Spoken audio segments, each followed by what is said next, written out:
Hello అండి, నేను doctor శ్రావ్య, fertility specialist, 49 hospitals, Kukatpally. ఈ మధ్యకాలం చాలా కామన్గా ఫాలోపియన్ ట్యూబ్స్ గురించి అందరు మాట్లాడుకుంటున్నాము అండ్ అందరికీ కొత్త అవేర్నెస్ అంటూ వచ్చింది ఫాలోపియన్ ట్యూబ్స్ గురించి. సో చాలామంది మనకు కామన్గా అడిగే క్వశ్చన్ అండి, ఓపీకి వచ్చినప్పుడు ఈ ఫాలోపియన్ ట్యూబ్స్ అనేవి ఓపెన్ క్లోజ్ అని అంటున్నారు కదా మేడం, అది ఓపెన్ అని మనం స్కాన్లో చూడగలుగుతామా?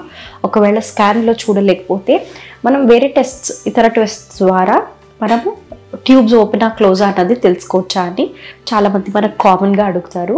సో ఫాలోపియన్ ట్యూబ్స్ అన్నవి మనకి కామన్గా అండి, ఒకవేళ healthy Fallopian tubes right and left ఉన్న హెల్దీ ఫాలోపియన్ ట్యూబ్స్ అయితే నార్మల్గా స్కాన్లో డిటెక్ట్ కావండి, మనకు కనిపించవు స్కాన్లో. ఒకవేళ ఫ్లూయిడ్ కలెక్షన్ లాంటిది ఉంటే, లేకపోతే ఏమైనా ఇన్ఫెక్షన్ ఉన్నా, ఇతర ఏమైనా ప్రాబ్లమ్స్, హైడ్రోసాల్పింగ్స్ అంటాం మనం దాన్ని, ట్యూబ్లో కలెక్షన్ లాంటిది, ఆ కలెక్షన్ ఫ్లూయిడ్ అయి ఉండొచ్చు, బ్లడ్ అయి ఉండొచ్చు, పస్ అయి ఉండొచ్చు, ఇలాగ ఇన్ఫ్లేమ్ అయిన ట్యూబ్స్ మాత్రమే మనకు స్కాన్లో కనిపిస్తాయి.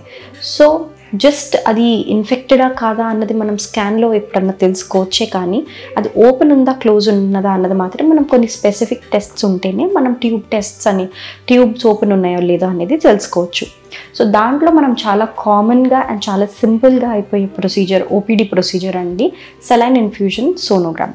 సో సెలైన్ ఇన్ఫ్యూజన్ అని అనగానే, సో ఇప్పుడు ఏం చేస్తామంటే, మనకి పీరియడ్స్ అయిపోయిన తర్వాత ఆర్ సైకిల్స్లో డే 7 to day 10 మధ్యలో మోస్ట్ కామన్గా మనం పర్ఫామ్ చేస్తాం ఈ ట్యూబ్ టెస్ట్స్ అనేవి. ట్యూబ్ టెస్ట్ అనేటప్పటికి మనము ఎలాంటి వాళ్ళకి చేయమంటే, active infection, active white discharge ఉన్నప్పుడు, యాక్టివ్ వెజైనల్ బ్లీడింగ్ ఉన్నప్పుడు మనం ట్యూబ్ టెస్ట్ అనేది పర్ఫామ్ చేయము.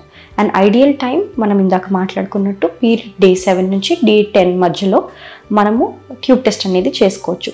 సెలైన్ ఇన్ఫ్యూజన్ సోనోగ్రామ్ చేయడానికి పెద్ద ప్రొసీజర్ ఏమి ఉండదండి. కామన్గా మనం స్కాన్ అయిపోయిన తర్వాత మనము సెలైన్ ఇన్ఫ్యూజన్ సోనోగ్రామ్ ప్రొసీజర్కి మనం టేకప్ చేయొచ్చు. అది 5-10 minutesలో అయిపోయే ప్రొసీజర్ అండి.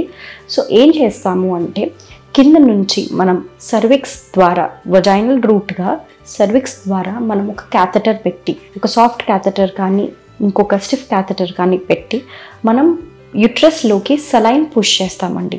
కొంత 20 ml 30 ml అంత సలైన్ పుష్ చేస్తున్నప్పుడు మనకి ఏంటి అంటే, ట్యూబ్ నుంచి కనెక్షన్ ఉంటుంది, మనకి యుట్రస్ నుంచి ట్యూబ్లోకి కనెక్షన్ ఉంటుంది.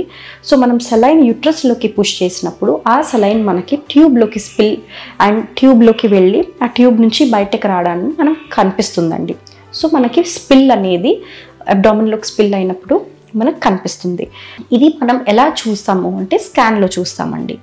సో ఇది సెలైన్ ఇన్ఫ్యూజన్ సోనోగ్రామ్. ఇది చాలా సింపుల్గా అయిపోయే ప్రొసీజర్ అండి, పెద్ద పెయిన్ఫుల్గా కూడా ఉండదు. సో ఒకవేళ మనకి స్పిల్ కనిపించినట్టయితే ట్యూబ్స్ ఓపెన్ అంటే పేటెంట్ ట్యూబ్ అంటాము. ఒకవేళ స్పిల్ అనేది కనిపించకపోతే అది మనము, కొంతమందికి ఏంటంటే టెంపరరీ స్పాజమ్, ఇట్లాగా కొంచెం రిఫ్లెక్స్ వచ్చినప్పుడు ట్యూబ్స్ అనేవి చాలా సెన్సిటివ్గా ఉంటాయండి, అవి ఇలా ముడుచుకున్నట్టు జరుగుతాయి. సో అవి చాలా టెంపరరీ అండి. కొంతమందికి టెంపరరీ స్పాజమ్ వల్ల కూడా స్పిల్ కనిపించకపోవచ్చు, లేకపోతే ట్యూబ్ బ్లాక్ వల్ల కూడా మనకి స్పిల్ కనిపించకపోవచ్చు.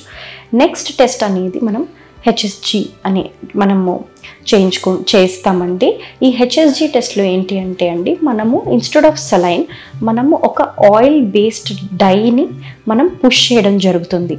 సో ఇది మనం ఎక్స్రే ద్వారా మనము చూడడం జరుగుతుంది. సీరియల్ ఎక్స్రేస్ తీసి పాత్ ఆఫ్ ద డై చూస్తాము. అండ్ దీని హెచ్ఎస్జిలో ఏంటి అంటే, మనకి ఈవెన్ ట్యూబ్ టెస్ట్లో ఎక్స్ట్రా అడ్వాంటేజ్ ఏంటంటే, మనకి యూట్రస్ క్యావిటీ ఎలా ఉందో కూడా కనిపిస్తుంది.